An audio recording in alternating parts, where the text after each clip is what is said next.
ഈ പ്രപഞ്ചം അതിവിശാലമാണ്. മനുഷ്യ മനസ്സിന് ഉൾക്കൊള്ളാൻ കഴിയുന്നതിലേറെ വിശാലം. ആകാശത്തെ നക്ഷത്രങ്ങളെ നോക്കി അതിൻ്റെ വിസ്തൃതിയെക്കുറിച്ച് ഭാവന കണ്ടു തുടങ്ങിയ മനുഷ്യൻ ഇന്ന് ശാസ്ത്ര സങ്കേതങ്ങളിലൂടെ കൂടുതൽ വ്യക്തമായ ചിത്രങ്ങൾ രൂപകൽപ്പന ചെയ്തുകൊണ്ടിരിക്കുന്നു. ശാസ്ത്രം കൂടുതൽ വികസിക്കുന്നതിനനുസരിച്ച് മനുഷ്യ സമൂഹത്തിന് ലഭിക്കുന്ന തിരിച്ചറിവുകൾ പ്രപഞ്ചത്തോളം തന്നെ വിശാലമാണ്. ശാസ്ത്രത്തിൻ്റെ സൂക്ഷ്മ നേത്രങ്ങളിലൂടെ തൊട്ടറിയുന്ന വിസ്മയകരമായ യാഥാർത്ഥ്യങ്ങൾ ആധുനിക മനുഷ്യൻ്റെ ധാരണകളെയും ഭാവനകളെയും വിപ്ലവകരമായി സ്വാധീനിക്കുന്നു. വിശാലത എന്ന പദത്തിന് പോലും അർത്ഥതലങ്ങൾ പലതുണ്ട് എന്ന് ഇന്ന് നാം തിരിച്ചറിയുന്നു. ആ തിരിച്ചറിവുകൾ നമ്മെ ആഴമുള്ള ചിന്തകളിലേക്ക് നയിക്കുന്നു.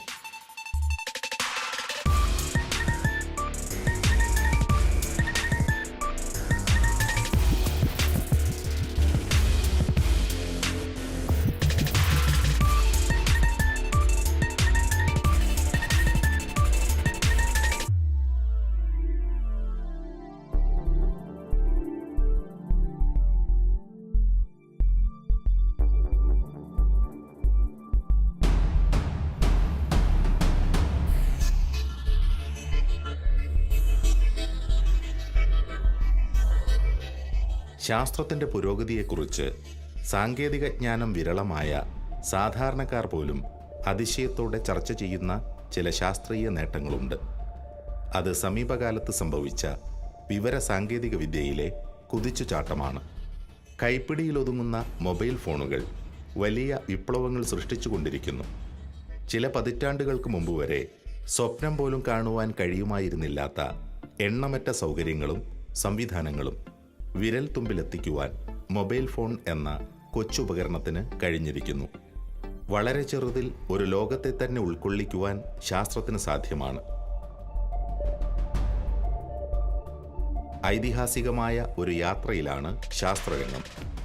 6 പതിറ്റാണ്ടുകൾക്ക് മുമ്പ് ഉയർന്ന ഒരാശയത്തിന് പിന്നാലെയുള്ള മഹത്തായ യാത്ര. ഏറ്റവും ചെറുതിലേക്കുള്ള യാത്രയാണ് അത്.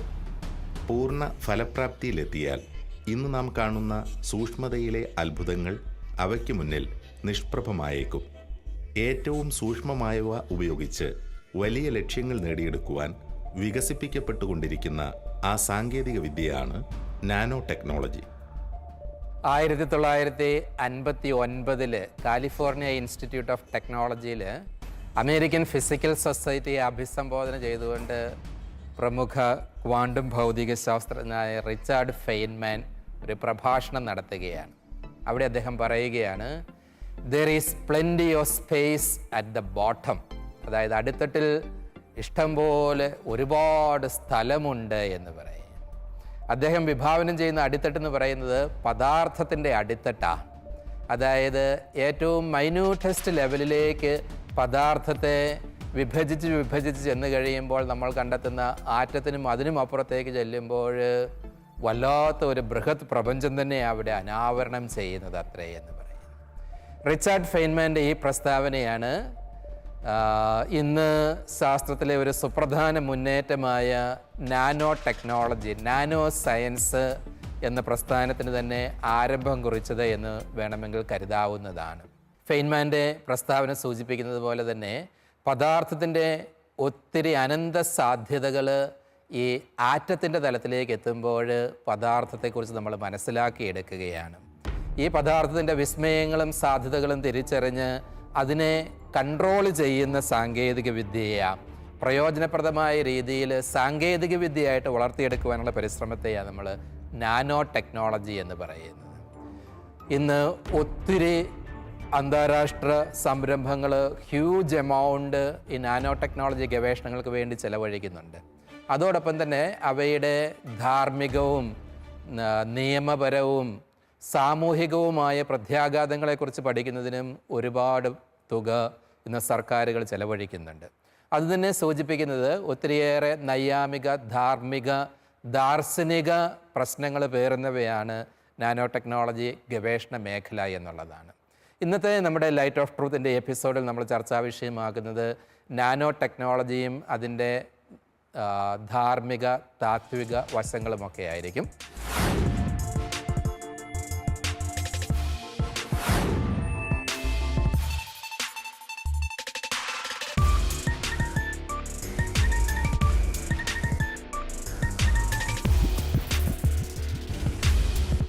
1959 റിച്ചാർഡ് ഫെയ്ൻമാൻ എന്ന ശാസ്ത്രജ്ഞൻ നടത്തിയ ചരിത്രപരമായ പ്രഭാഷണത്തിലാണ് ആദ്യമായി നാനോ ടെക്നോളജി എന്ന ആശയം അവതരിപ്പിക്കപ്പെട്ടത്. 1974 ജപ്പാനിലെ ടോക്കിയോ സയൻസ് യൂണിവേഴ്സിറ്റി അധ്യാപകനായിരുന്ന പ്രൊഫസർ നോറിയോ താനിഗുച്ചി ആണ് നാനോ ടെക്നോളജി എന്ന പദം ആദ്യമായി ഉപയോഗിച്ചത്.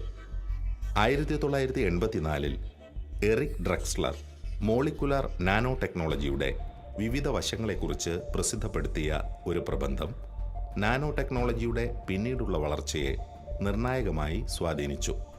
1980കളിൽ വികസിപ്പിക്കപ്പെട്ട സ്കാനിംഗ് ടണലിംഗ് മൈക്രോസ്കോപ്പ് എന്ന ഉപകരണം നാനോ ടെക്നോളജിയുടെ ചരിത്രത്തിലെ നാഴികക്കല്ലാണ്.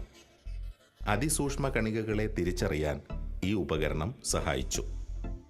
1986 നോബൽ സമ്മാനത്തിന് അർഹമായ ബക്കിബോൾ എന്ന കാർബൺ തന്മാത്രയുടെ കണ്ടുപിടുത്തവും 1991 വികസിപ്പിച്ചെടുത്ത അതിസൂക്ഷ്മ നാനോ ട്യൂബുകളും നാനോ സാങ്കേതിക ഗവേഷണ രംഗത്ത് വഴിത്തിരിവുകൾ സൃഷ്ടിച്ചു.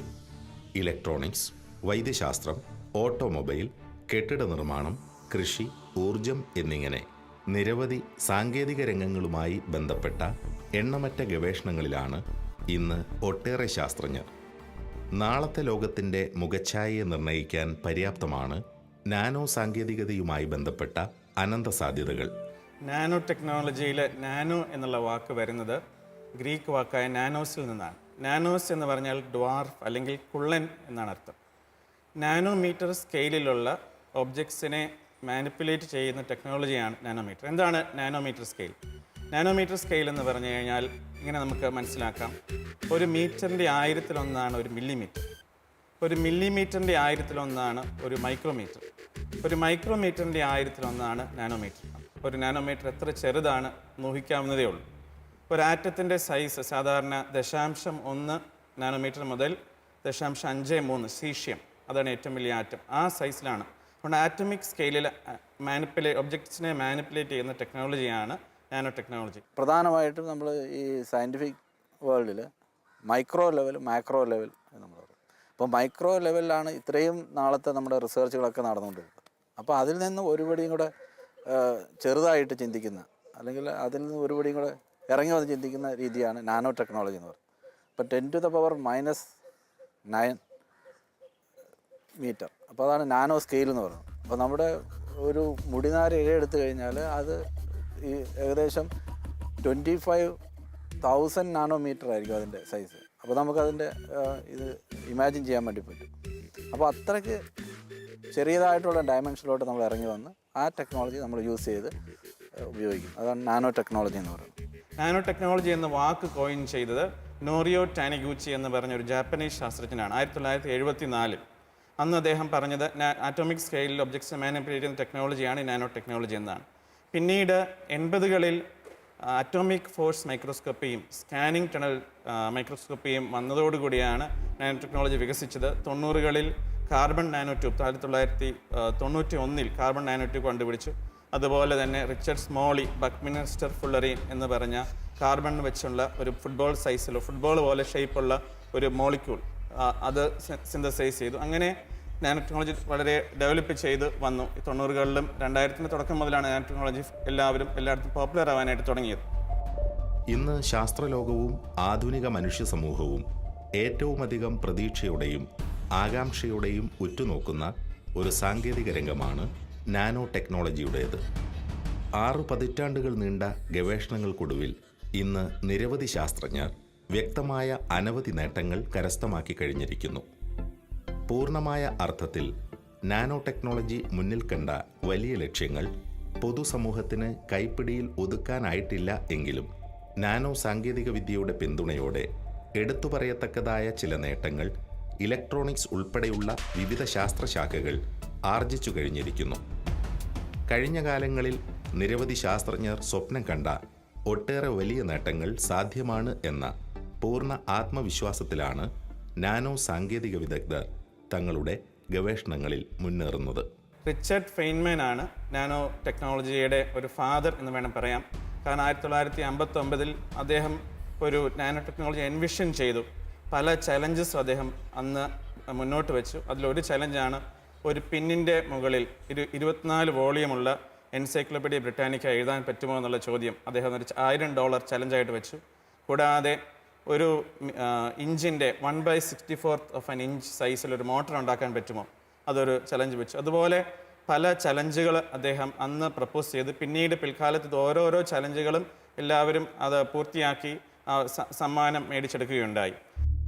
നമുക്ക് പരിചിതമായ പദാർത്ഥങ്ങളിൽ പലതിൻ്റെയും അടിസ്ഥാന കണങ്ങൾ ഒന്നു തന്നെയാണെങ്കിലും ആറ്റങ്ങളുടെ ഘടനയിലും വിന്യാസത്തിലുമുള്ള മാറ്റങ്ങൾ അവയെ വ്യത്യസ്തമാക്കുന്നു.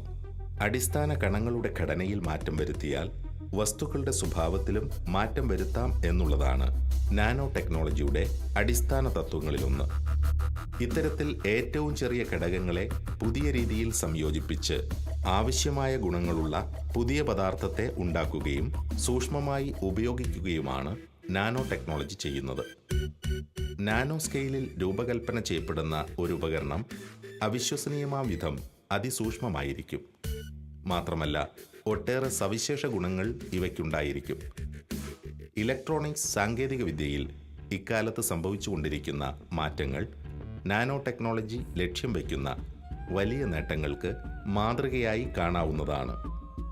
ഇപ്പോൾ നമുക്ക് ഒരു ചിപ്പ് സൈസ് കുറയ്ക്കാൻ സാധിക്കുമെങ്കിൽ അതിൽ നിന്നും നമുക്ക് പല ഫങ്ഷൻസ് ഒരു മൊബൈൽ ഫോൺ നമുക്ക് കിട്ടും. ഉദാഹരണത്തിന് മൊബൈൽ ഫോണായിട്ട് ഉപയോഗിക്കാം, GPS ആയിട്ട് ഉപയോഗിക്കാം, വീഡിയോ പ്ലെയർ ആയിട്ട് ഉപയോഗിക്കാം, മ്യൂസിക് പ്ലെയർ ആയിട്ട് ഉപയോഗിക്കാം. അങ്ങനെ ഒത്തിരിയേറെ ഫങ്ഷൻസ്, അല്ലെങ്കിൽ ഒരു വാച്ച് ഹാർട്ട് റേറ്റ് മെഷർ ചെയ്യാൻ ഉപയോഗിക്കാം. പല ഫങ്ഷൻസ് സൈസ് കുറയ്ക്കുമ്പം ഒരു ഡിവൈസിൽ നമുക്ക് ഉണ്ടാക്കാം. അതാണ് അഡ്വാൻറ്റേജ്. രണ്ടാമത്തെ അഡ്വാൻറ്റേജ് എന്തെന്ന് പറഞ്ഞാൽ ലെസ് മെറ്റീരിയൽ. കുറച്ച് മെറ്റീരിയൽ വെച്ച് നമുക്ക് കൂടുതൽ ചെയ്യാം. ഒരു ഉദാഹരണം പറഞ്ഞാൽ ഒരു ട്രാൻസിസ്റ്റർ 100 സൈസ് കുറച്ചാൽ, അതായത് മോളിക്കുലർ ഇലക്ട്രോണിക്സിലേക്ക് വരുമ്പോൾ ഇപ്പോഴത്തെ ട്രാൻസിസ്റ്ററിനേക്കാളും 100 സൈസിലൊരു ട്രാൻസിസ്റ്റർ ഉണ്ടാക്കാം. അങ്ങനെ വരുമ്പം 100 × 100 × 100 1 മില്യൺ ട്രാൻസിസ്റ്റേഴ്സ് അതേ വോളിയത്തിൽ കൂടുതൽ പറ്റും. അപ്പോൾ അതനുസരിച്ച് കമ്പ്യൂട്ടേഷൻ കൂടുതൽ ചെയ്യാനായിട്ട് സാധിക്കും. അതുകൊണ്ട് ലെസ് മെറ്റീരിയൽ ഒന്നാമത്തെ അഡ്വാൻറ്റേജ്. രണ്ടാമത്തെ അഡ്വാൻറ്റേജ് നാനോ ടെക്നോളജി എന്ന് ചോദിച്ചു കഴിഞ്ഞാൽ ക്വിക്കറായിട്ട് ഫാസ്റ്ററായിട്ട് കാര്യങ്ങൾ ചെയ്യാം. ഒരു ഉദാഹരണം പറഞ്ഞാൽ ഒരു സെക്കൻഡിൽ 10 വെൽഡ് ഓപ്പറേഷൻസ് ഒരു റോബോട്ട് ചെയ്യുമെങ്കിൽ ഒരു സെക്കൻഡിൽ മില്യൺ കെമിക്കൽ ഓപ്പറേഷൻസ് ഒരു എൻസൈം മോളിക്കുലർ സ്കെയിലിൽ ഒരു എൻസൈം ചെയ്യും. അപ്പോൾ അതുകൊണ്ട് ക്വിക്കറായിട്ട് പല കാര്യങ്ങളും ഫാസ്റ്ററായിട്ട് ചെയ്യാനായിട്ട് നാനോ സ്കെയിലിൽ പറ്റും. മൂന്നാമതായിട്ട് നാനോ സ്കെയിലിൽ അതിൻ്റെ മാസ് കുറവായതുകൊണ്ട് വൈബ്രേഷൻസ് കുറവാണ്. അപ്പോൾ അതുകൊണ്ട് പുറമേയുള്ള എക്സ്റ്റേണൽ വൈബ്രേഷൻസ് ഒന്നും ഇതിനെ അത്രയും ബാധിക്കുകയില്ല നാനോ സ്കെയിൽ ഒബ്ജക്ട്സിനെ. അപ്പോൾ അതുകൊണ്ട് ഗുണം എന്താണെന്ന് ചോദിച്ചാൽ പ്രിസൈസ് മെഷർമെൻറ്റ്സ് പറ്റും, പ്രിസിഷനായിട്ട് നമുക്ക് ഉണ്ടാക്കാനായിട്ട് സാധിക്കും. ഇതാണ് നാനോ ടെക്നോളജി കൊണ്ടുള്ള അഡ്വാൻറ്റേജ്. മെഡിക്കൽ രംഗത്തും ജൈവസാങ്കേതിക രംഗത്തും ഊർജ്ജ മേഖലയിലും ഇലക്ട്രോണിക്സ് രംഗത്തും കാർഷിക മേഖലയിലും തുടങ്ങി വ്യത്യസ്തങ്ങളായ സാങ്കേതിക രംഗങ്ങളിൽ ഇതിനകം ഇടപെടുവാൻ നാനോ ടെക്നോളജിക്ക് കഴിഞ്ഞിട്ടുണ്ട്. ഏതെങ്കിലും ഒരു സാങ്കേതിക രംഗവുമായി മാത്രം ബന്ധപ്പെട്ടതല്ല നാനോ ടെക്നോളജി. ഇന്ന് ശാസ്ത്രം ഇടപെടുന്ന ഒട്ടുമിക്ക എല്ലാ സാങ്കേതിക മേഖലകളുമായും ഒരുപോലെ ബന്ധപ്പെടാൻ ശേഷിയുള്ള നൂതനമായ ഇൻ്റർഫേസ് ആണ് അത്. ഇതൊരു ബോർഡർ സയൻസ് ടെക്നോളജിയാണ്. ഈ ടെക്നോളജി മറ്റുള്ള പല ടെക്നോളജിയിൽ നിന്നും കാര്യങ്ങൾ ഏറ്റുവാങ്ങി മുൻപോട്ട് പോവുകയാണ്. ഈ മൾട്ടി ഡയമെൻഷനാലിറ്റി അല്ലെങ്കിൽ ബോർഡർ ടെക്നോളജിയാണ് എന്ന് കാണുന്നവരും പറയുന്നു. നാനോ ടെക്നോളജി ഇമ്പോർട്ടൻ്റ് ആണ്. അത് നമുക്ക് പലതരത്തിലുള്ള ഇൻസൈറ്റ്സുകൾ വെച്ച് തരുന്നു. ഫിലോസഫിക്കലുമായിട്ടും സയൻറ്റിഫിക് ലെവലും ആയിട്ടും പല സയൻറ്റിസ്റ്റും ഇപ്പോൾ പറയുന്നത് ഇതെല്ലാം കൂടെ ഒന്നിച്ച് ചേർന്ന് ഒരു പുതിയ തരത്തിലുള്ള സയൻസ് തന്നെ വരുന്നുവെന്നാണ്. അവരുടെ ടേം ഇതാണ് NBIC convergence. That is the coming together convergence of nano technology, I for information technology, B for biotechnology, C for cognitive science. അപ്പോൾ ഈ 5 അല്ല അതിലും കൂടുതൽ ടെക്നോളജി കൺവേർജ് ആയി ചെയ്തു വരുമ്പോൾ ഒരു റെവല്യൂഷണറി വേൾഡാണ് നമ്മൾ ഒരു 20 അല്ല എങ്കിൽ 30 വർഷം കൊണ്ട് നമുക്ക് ഇമാജിൻ ചെയ്യാൻ പറ്റുന്നത്.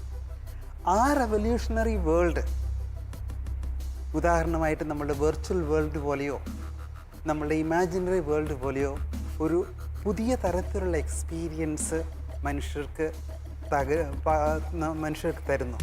വിവിധ സാങ്കേതിക വിദ്യകളുടെ സാധ്യതകളെയും പ്രായോഗികതയെയും പരിമിതികൾക്കപ്പുറത്തേക്ക് നയിക്കാൻ പര്യാപ്തമാണ് നാനോ ടെക്നോളജി. ആധുനിക ശാസ്ത്രത്തിനു മുമ്പിൽ വരും നാളുകളിൽ ഈ സാങ്കേതിക വിദ്യയുടെ സാധ്യതകൾ അനന്തമായി മാറിയേക്കും. വിവരസാങ്കേതിക വിദ്യയെയും ഇലക്ട്രോണിക് ഉപകരണങ്ങളുടെ സാധ്യതകളെയും പ്രവചനങ്ങൾക്കപ്പുറത്തേക്ക് എത്തിക്കുവാൻ നാനോ ടെക്നോളജിക്ക് കഴിഞ്ഞേക്കും. എന്നാൽ പൊതുസമൂഹത്തിൻ്റെ കൈപ്പിടിയിൽ ഒതുങ്ങും വിധം ഈ സാങ്കേതിക വിദ്യ വളർന്നു കഴിഞ്ഞാൽ ഗുണഫലങ്ങൾ പോലെ തന്നെ പാർശ്വഫലങ്ങളും അതിനുണ്ടായിരിക്കാനുള്ള സാധ്യതയെയും നാം ഗൗരവത്തോടെ കാണേണ്ടതുണ്ട്. ഇതിന് ഇത് മൾട്ടി പർപ്പസാണ്, മൾട്ടി യൂസാണ് ഇതിനുള്ളത്. ഞാൻ അതിനെപ്പറ്റി മൾട്ടിപ്ലയർ ഇഫക്റ്റ് എന്ന് വേണേൽ പറയാം. ഇതിൻ്റെ മൾട്ടിപ്ലയർ ഇഫക്റ്റ് വളരെ വളരെ വിസ്തൃതമാണ്. കാരണം ചെറിയ സാധനമായതുകൊണ്ട് ഇത് എവിടെ വേണേലും ഉപയോഗിക്കാം, എന്തിനു വേണേലും ഉപയോഗിക്കാം. അതൊരു തരത്തിൽ പറഞ്ഞാൽ വളരെ വളരെ നല്ല കാര്യമാണ്. അതേസമയം ഇതിന് പ്രശ്നങ്ങളും ഉണ്ടാവും. എല്ലായിടത്തും ഉപയോഗിക്കാം, എവിടെ വേണേലും ഉപയോഗിക്കാം, ആരെയും കാണാതെ ഉപയോഗിക്കാം. ചെറുതായതുകൊണ്ട് ആരെയും കാണാതെ ഉപയോഗിക്കാം. അപ്പോൾ അവിടെയാണ് ഈ പ്രശ്നങ്ങൾ വരിക. ഇതൊരു ഡബിൾ എഡ്ജ്ഡ് സോഡ് പോലെയാണ്, അങ്ങോട്ടും കട്ട് ചെയ്യും ഇങ്ങോട്ടും കട്ട് ചെയ്യും. അപ്പം അതുകൊണ്ടാണ് ഇതിനെപ്പറ്റി വളരെയധികം നമ്മൾ സൂക്ഷിക്കേണ്ടതായിട്ടുള്ളത്. അതുകൊണ്ടാണ് ധാർമ്മികമായിട്ടുള്ളതും അതുപോലെ തന്നെ മോറലായിട്ടുള്ളതുമായ കാര്യങ്ങൾ, എത്തിക്കലായിട്ടുള്ള കാര്യങ്ങളെ പറ്റി നമ്മൾ കൂടുതൽ ശ്രദ്ധിക്കേണ്ടതായിട്ടുള്ളത്. ഞാൻ ഇതിനു മുമ്പ് പറഞ്ഞതുപോലെ സയൻസ് സ്റ്റാർട്ട് ചെയ്തപ്പോൾ ഫൗണ്ടിങ് ഫാദേഴ്സ് സയൻസിൻ്റെ ഉദ്ദേശം ഇതായിരുന്നു: science by humans and for humans. Science എപ്പോഴും മനുഷ്യരുടെ ഗുണത്തിന് വേണ്ടി, മനുഷ്യജാതിയുടെയും അതുപോലെ സൃഷ്ടിയുടെയും ഗുണത്തിന് വേണ്ടി മാത്രമേ ഉപയോഗിക്കാവുള്ളൂ. അല്ലാതെ അതിൻ്റെ ദോഷത്തിന് വേണ്ടി ഒരിക്കലും ഉപയോഗിക്കാൻ പാടില്ല എന്നാണ്. അതൊരു പ്രധാനപ്പെട്ട ഒരു പ്രധാന ഉദ്ദേശമായിരുന്നു അവരല്ലാതെ അവരെല്ലാവരും നല്ല മനുഷ്യരായിരുന്നു. ഈ സയൻസ് സ്റ്റാർട്ട് ചെയ്ത എല്ലാവരും റിലീജിയസ് മൈൻഡഡ് ആൾക്കാരായിരുന്നു, ജനറസ് ആയിട്ടുള്ള ആൾക്കാരായിരുന്നു. ആ സംഗതി നമ്മൾ ഒരിക്കലും മറക്കാൻ പാടില്ല. നാനോ ടെക്നോളജി ആയിക്കോട്ടെ, ന്യൂക്ലിയർ ടെക്നോളജി ആയിക്കോട്ടെ, ഏത് ടെക്നോളജി ആയിക്കോട്ടെ, അതിനെ നമുക്ക് മറക്കാൻ പാടില്ല. നാനോ ടെക്നോളജി സംബന്ധമായ ഗവേഷണങ്ങൾ മുന്നോട്ട് വയ്ക്കുന്ന ആശയങ്ങൾ ഏറെ പുതുമയുള്ളതും വിപ്ലവകരവുമാണ്. ഈ രംഗത്ത് സജീവമായ ശാസ്ത്രജ്ഞരുടെയും ശാസ്ത്ര നിരീക്ഷകരുടെയും പ്രതീക്ഷകളനുസരിച്ച് ഇതുവരെ മനുഷ്യന് ഇടപെടാൻ കഴിയാതിരുന്ന നിരവധി സങ്കീർണ മേഖലകളിലേക്ക് കടന്നു ചെല്ലുവാനും ജീവനും ജീവികളുമായി ബന്ധപ്പെട്ട സൂക്ഷ്മതലങ്ങളിൽ ഇടപെടുവാനും ശാസ്ത്രത്തിന് സാധിച്ചേക്കും. ആരോഗ്യരംഗത്തെയും ജീവശാസ്ത്ര രംഗത്തെയും ഇടപെടലുകളിലൂടെ മറ്റൊരു മനുഷ്യനെ തന്നെ സൃഷ്ടിക്കുവാൻ ഒരുപക്ഷെ ശാസ്ത്രത്തിന് കഴിഞ്ഞേക്കും. അതോടൊപ്പം മാനവരാശിക്ക് തന്നെ ദോഷകരമായേക്കാവുന്ന വിധത്തിൽ ഈ സാങ്കേതിക വിദ്യ പരിണമിക്കാനുള്ള സാധ്യതയും ചിന്തകർ തള്ളിക്കളയുന്നില്ല. ഇങ്ങനത്തെ ടെക്നോളജി, ഇങ്ങനത്തെ സയൻസ് മനുഷ്യനെ തന്നെ ഒരു പുതിയ തരത്തിലുള്ള ജീവിയാക്കി മാറ്റുവാൻ പറ്റും. അതുപോലെ തന്നെ നമ്മൾ കെയർഫുൾ ആയിരുന്നില്ല എങ്കിൽ ഇതുപോലത്തെ ഈ കൺവേർജൻസ് ടെക്നോളജി നമ്മളെ തന്നെ ഇല്ലാതെയാക്കുവാനുള്ള സാഹചര്യവും ഉണ്ടാക്കി തരാം. അതായത് either it can enhance us totally or it can put an end to human life. ആ ചലഞ്ചും ആ റിസ്ക്കും ഈ നാനോ ടെക്നോളജിയും അതിലൂടെ കണക്ട് ചെയ്തിരുന്ന NBSc കൺവേർജൻസും നമ്മൾക്ക് തരുന്നുണ്ട്. അത് കാരണം നമ്മളത് കെയർഫുള്ളായിട്ട് മുൻപോട്ട് പോകണം, with caution, with respect and with reverence for life and for material world. ഗുണഫലങ്ങൾക്ക് ആനുപാതികമായി വലിയ ദോഷഫലങ്ങൾക്കും നാനോ ടെക്നോളജിയുമായി ബന്ധപ്പെട്ട ഗവേഷണങ്ങൾ വഴിവെച്ചേക്കാം എന്ന ആശങ്ക അടിസ്ഥാനരഹിതമല്ല. മാറിവരുന്ന ടെക്നോളജികളും അതുമായി ബന്ധപ്പെട്ട ഗവേഷണങ്ങളും ഇതിനകം പരിസ്ഥിതിക്കും മനുഷ്യനും മാരകമായ മലിനീകരണങ്ങൾക്ക് ഇടയാക്കിയിട്ടുള്ള പശ്ചാത്തലത്തിൽ നാനോ ടെക്നോളജി സംബന്ധമായ ഗവേഷണങ്ങളും ഈ സാങ്കേതിക വിദ്യയുടെ അശ്രദ്ധമായ ഉപയോഗവും പരിസ്ഥിതിക്കും ജീവജാലങ്ങൾക്കും ദോഷകരമായേക്കും എന്നുള്ളത് ഇതിനകം ചില പഠനങ്ങൾ വെളിപ്പെടുത്തിയിട്ടുണ്ട്. എൻവയോൺമെൻറ്റൽ ഇഷ്യൂസ് ഉണ്ട്, അത് ഓൾറെഡി ചില സ്റ്റഡീസ് വന്നിട്ടുണ്ട്. ഒന്ന്, ഈ ബക്ക്മിനിസ്റ്റർ ഫുള്ളറി അല്ലെങ്കിൽ കാർബൺ നാനോ ട്യൂബ്സ് പോലെയുള്ള മെറ്റീരിയൽ ചില തരം മീനുകൾക്ക് ശരീരത്തിനുള്ളിൽ കയറിയപ്പോൾ ബ്രെയിൻ ഡാമേജ് ഉണ്ടാക്കിയതായിട്ട് സ്റ്റഡീസ് വന്നു കഴിഞ്ഞിട്ടുണ്ട്. എക്സ്പെരിമെൻറ്റ് ചെയ്തപ്പോൾ ബ്രെയിൻ ഡാമേജ് ഉണ്ടാക്കുന്നുണ്ട്. ഇത് ശരീരത്തിൽ ഇങ്ങനത്തെയുള്ള നാനോ പാർട്ടിക്കിൾസ് ഇൻഹലേഷൻ വഴി വരാം, മറ്റു രീതിയിലും വരാം. ഇത് ഉള്ളിൽ കയറിയാൽ എന്താകും എന്നതിനെപ്പറ്റി ഉറപ്പൊന്നും ഇപ്പോഴില്ല. പല പുതിയ ടെക്നോളജികൾ വരുന്നുണ്ട്. ശരീരത്തിന് ഹാനികരമാകുമോ ഇങ്ങനെയുള്ള നാനോ പാർട്ടിക്കിൾസ് ശരീരത്തിനുള്ളിൽ കയറിയത് തൊലിക്കുള്ളിൽ കൂടി ചിലപ്പോൾ കയറാം. അത്രയും ചെറുതായതുകൊണ്ട് സ്കിന്നിനകത്തൂടെ കയറാം. അപ്പം അങ്ങനെ ഉണ്ടാകാവുന്ന ഹെൽത്ത് എഫക്ട്സ് ഒന്ന്. 2 എൻവയോൺമെൻറ്റൽ എഫക്ട്സ്. അതിനെപ്പറ്റി സ്റ്റഡി നടത്തേണ്ടതുണ്ട്. ചില സ്റ്റഡികളൊക്കെ ഉണ്ട്. പക്ഷേ ഇതൊക്കെ തുടക്കം മാത്രമാണ്. ഒത്തിരിയേറെ നേരത്തെ അച്ഛൻ പറഞ്ഞതുപോലെ ഇത് ഡബിൾ എഡ്ജ് സോഡാണ്. നന്മയുണ്ടാകാം, തിന്മയുണ്ടാകും. അത് എങ്ങനെ ഉപയോഗിക്കുന്നു അനുസരിച്ചിരിക്കും. മനുഷ്യൻ്റെ ഇച്ഛയാണ് ഇവിടെ പ്രധാനം. എങ്ങനെ അത് ഉപയോഗിക്കുന്നത്. നന്മയുണ്ടാക്കാം, വേണമെങ്കിൽ അറ്റോമിക് എനർജി പോലെ തന്നെ നന്മയും തിന്മയും ഉണ്ടാക്കാം. അത് ഇവിടെയും ബാധകമാണ്. ശാസ്ത്രീയ നിരീക്ഷണങ്ങളും ഗവേഷണങ്ങളും മാനവരാശിക്ക് നൽകുന്ന തിരിച്ചറിവുകൾ വലുതാണ്. 6 പതിറ്റാണ്ടുകൾക്ക് മുമ്പ് റിച്ചാർഡ് ഫെയ്ൻമാൻ മുന്നോട്ട് വെച്ച ഒരാശയം ഇന്നും പൂർണ്ണമായ അറിവായി മാറിയിട്ടില്ല. അതിസൂക്ഷ്മ കണികകളുടെ ലോകത്തേക്കുള്ള ഒരു വാതിലാണ് നാനോ ടെക്നോളജി. അതുമായി ബന്ധപ്പെട്ട കണ്ടെത്തലുകൾ നമുക്ക് നൽകുന്നത് സൂക്ഷ്മലോകത്തിൻ്റെ അനന്ത സാധ്യതകളെയും വിശാലതയെയും കുറിച്ചുള്ള ബോധ്യങ്ങളാണ്. പ്രകൃതിയുടെ ഓരോ സാങ്കേതിക വിദ്യയും വിരൽ ചൂണ്ടുന്നത് നമ്മൾ ശാസ്ത്രത്തിന് കണ്ടുപിടിക്കുന്ന എല്ലാ സാങ്കേതികതകളും ആത്യന്തികമായിട്ട് വിരൽ ചൂണ്ടുന്നത് പ്രകൃതിയുടെ തന്നെ ഡീപ്പ് ടെക്നോളജിയിലേക്കാണ്. Every technology is a gateway into the deep technology of nature എന്ന് പറയുന്നത്. പ്രകൃതി തന്നെ അഗാധമായ ഒരു സാങ്കേതിക വിദ്യയാണ്. ആ രീതിയിൽ നാനോ ടെക്നോളജിയുടെ ഈ അഗാധമാനങ്ങളെ മനസ്സിലാക്കുമ്പോഴാണ് നമ്മൾ സൃഷ്ടാവിൻ്റെ വിസ്മയങ്ങളെ പറ്റിയൊക്കെ തിരിച്ചറിയുന്നത്.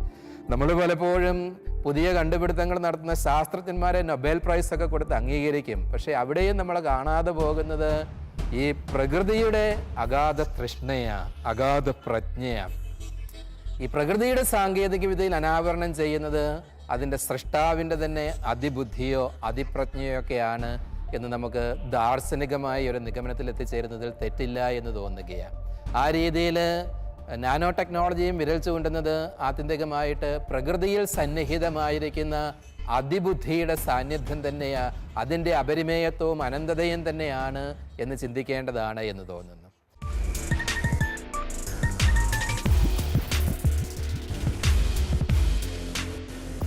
ചെറുതിലാവട്ടെ വലുതിലാവട്ടെ പ്രകൃതിയുടെ അതിപ്രജ്ഞ വിസ്മയകരമാം വിധം സന്നിഹിതമാണ് എന്നുള്ളതാ.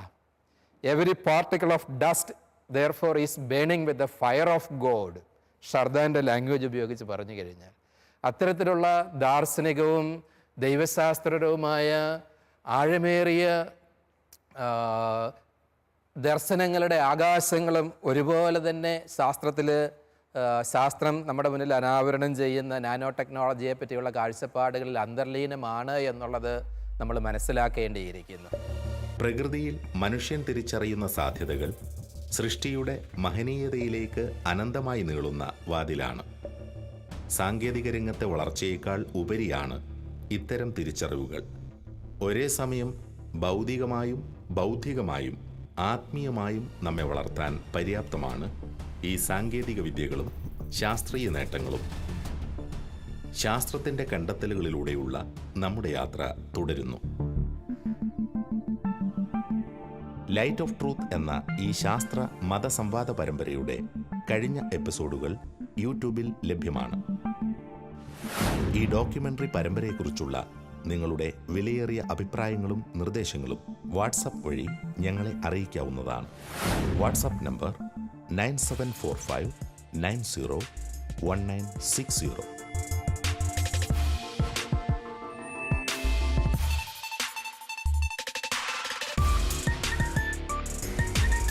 മനുഷ്യൻ എവിടെ നിന്ന് വന്നു, മനുഷ്യൻ എങ്ങനെ മനുഷ്യനായി, ഇതൊരു വളരെ വളരെ അഗാധമായ അടിസ്ഥാനപരമായ ഒരു ചോദ്യമാണ്. പ്രകൃതിയിലുള്ള ജീവജാലങ്ങൾ അവരുടെ സർവൈവലിന് വേണ്ടിയിട്ട് സ്ട്രഗിൾ ചെയ്യുകയും ആ സ്ട്രഗിളിൽ ഏറ്റവും ഫിറ്റായിട്ടുള്ളത് സർവൈവ് ചെയ്യുകയും ചെയ്യുന്നു. അപ്പോൾ അതിനെ വളരെ ലളിതമായിട്ട് പറഞ്ഞു കഴിഞ്ഞാൽ സർവൈവൽ ഓഫ് ദ ഫിറ്റസ്റ്റ് എന്ന് പറയും.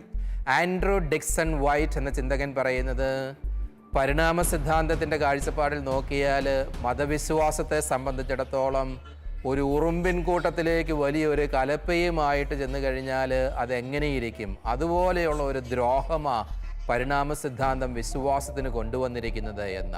അദ്ദേഹത്തെ പറ്റി പലരും പറയുന്ന ഒരു നിരീശ്വരവാദിയാണ്. എന്നാൽ ഡാർവിൻ ജനിച്ചത് തന്നെ ദൈവവിശ്വാസമുള്ള ഒരു കുടുംബത്തിലാണ്. അദ്ദേഹം കേംബ്രിഡ്ജിൽ പഠനത്തിനായിട്ട് പോകുന്നത് തന്നെ ഒരു വൈദികനാകണം എന്നൊരു ആഗ്രഹത്തോടു കൂടെ തന്നെയാണ്.